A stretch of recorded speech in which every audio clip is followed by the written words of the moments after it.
కలవరపడినే కొండల వైపు నా కన్నులేతురునా. కొండల వైపు నా కన్నులేతి కొదువతో నేను కుమిలెదనా. కొదువతో నేను కుమిలెదనా. కలవరపడినే కొండల వైపు నా కన్నులేతురునా.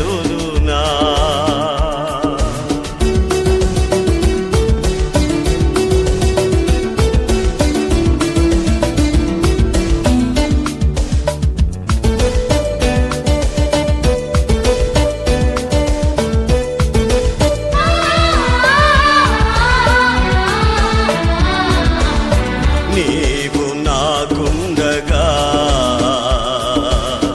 నీవే నాండగా. నీవు నాకుండగా నీవే నాండగా. నీవే నా నీవే నా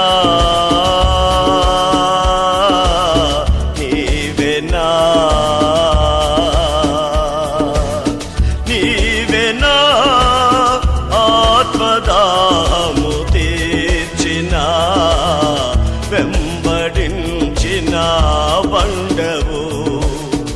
కొండల వైపు నా కన్నులేతి కొదువతో నేను కుమిలెదనా. కొదువతో నేను కుమిలెదనా.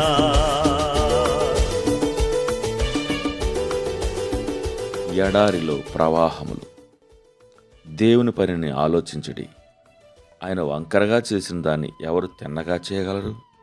ప్రసంగ 7:13. దేవుడు తన బిడ్డలను తరచుగా మిక్కిలి కష్టతరమైన పరిస్థితుల్లో పెడతాడు. వారు వాటి నుండి తప్పించుకోలేని రీతిగా ఉంటారు. అలా చేస్తానని దేవుడు ముందుగా చెప్పి ఉంటే ఏ మనుషుడైనను వ్యతిరేకించుంటాడు. ఈ గడిలో నీ పరిస్థితి ఇలా ఉండవచ్చు. ఆఖరి వరకు అది చాలా కలతగా కనబడినా ఆయన దృష్టిలో అది అపాయకరం కాదు. ఇక్కడికి నిన్ను తీసుకువచ్చిన ఆయనకు సరిగానే ఉంది. ఆయన అపారమైన కృపను శక్తిని బయలుపరచుటకు అది మంచి వేదికగా నుండును. ఈ పరిస్థితిలో నుండి నిన్ను ఆయన విడిపించుటకి కాక నీవు మరన్నిటికీ మరిచిపోలేని పాఠాలను నేర్చుకున్నట్టు చేస్తాడు. ఆయన చేసిన ఈ పని కొరకై ఆయనను స్తుతించుటకు నీ మాటలు చాలవు. యేసు పరిపాలించిన గనుక ఆయన వివరించే వరకు మనం వేచి ఉండవలసిందే. నాకు అర్థమొకటి లేదు గాని ప్రభువా, అది నీకు అర్థమై ఉంది. ఈ వంకర విషయమును ఒకనాడు నీవే వివరిస్తావు. దీనివలన ఇప్పుడు ఎన్నో పాఠాలు నేర్చుకున్నాను. చంచలమైన నా కన్నులు నీ మీదే నిలిచిండినట్లు నా మార్గమును వంకరగా చేసి దానికి హద్దులు ప్రాకారములు కట్టావు. అందుచేత భూ సంబంధమైన వాటి మీద నుండి నా ప్రేమను నీ తట్టు మళ్లించుటకు అనుకువ సహనము నాకు అనుభవమైంది. కాబట్టి ఈ కలవరం వలన నిన్ను స్తుతించుచున్నాను. నాకు అర్థం కాని విషయంలో నిన్ను నమ్మి ఉంటాను.